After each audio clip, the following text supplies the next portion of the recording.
Hi, welcome back to Tooth Talk Tuesday. Extractions.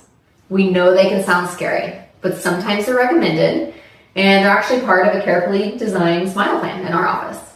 Exactly. The things we're looking at are the patient's airway, their jaw positions. Do they have enough room for their teeth to all fit within the bone?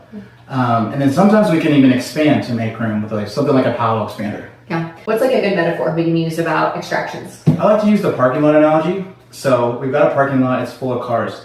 We can either take a couple of cars out and make everything fit, or we can make the parking lot a little bigger. And that's what the expander would be. Yeah.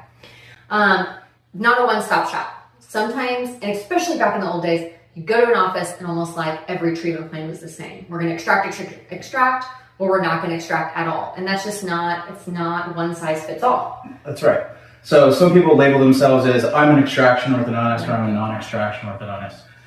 But at our office, we look at everyone like an individual. It's a little scary to say. I think often we use the phrase, this is how I would treat my kid. Yeah. Things that we think about why, maybe you think, why do I need extractions? Why did my friend get extractions? There's so many things. How much crowding? Sometimes, like you said, the parking spot, you simply cannot fit all the teeth in that shape of bone, especially if they're past that age of being able to actually stretch it with an expander.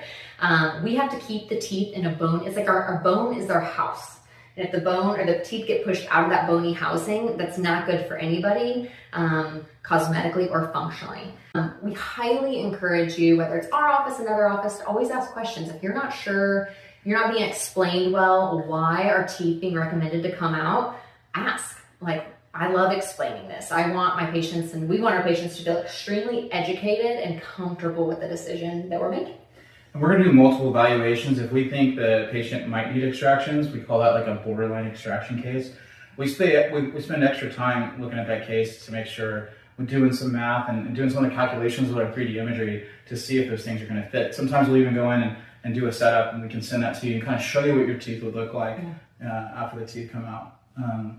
But you were you hit the nail on the head when you said this can be scary because you don't hear about people getting their teeth out as much as you did like when we were younger. A lot more people or maybe when I was younger, a lot more people got teeth out for orthodontics. Technology's advanced, and now we know more about like what we can and can't do. But we can always take teeth out later, but we can't put them back in. So we're always going to err on the side of not taking teeth out. Yeah. We care very much to make sure that we're doing the right thing for you or your child. So please reach out with any questions. DM us. Ask during a consult. Yeah. And next week, stay tuned. We're going to start a series on x-rays, why we take them, and what they show us and what that information is used for. Yeah. See you then. Hi, welcome back to Tooth Talk Tuesday.